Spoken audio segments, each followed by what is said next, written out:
Welcome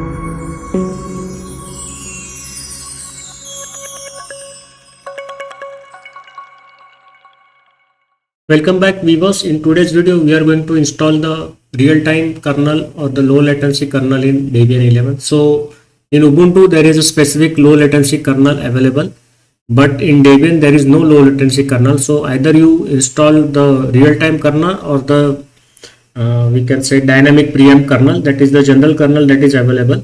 So once you do this image search, you will get a list of all the Linux kernels and headers available. And out of that you can either select the stable kernel, stable RT kernel. For example, this is the you can see this is the preempt RT kernel, so this is a stable kernel, or you can go with the BPO kernel. So both options are available.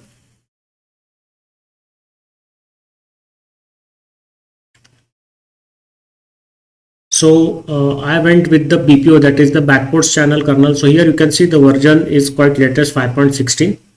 So I chose to install this and it got installed. And since this is the Debian Bullseye edition, there is no specific need to specify the Linux header file separately. So when you choose the main kernel, the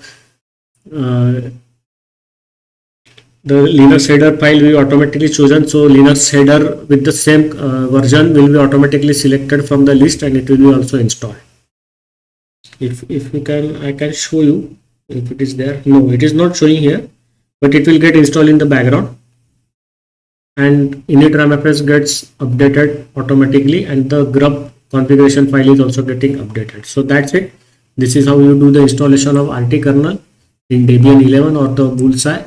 And in Bookworm you have to specify the Linux header file specifically during the install command, otherwise the installation of the RT kernel or even any other kernel will fail. So on this note, I will stop the video here. See you in the next video with some more technicalities of Linux. Bye bye.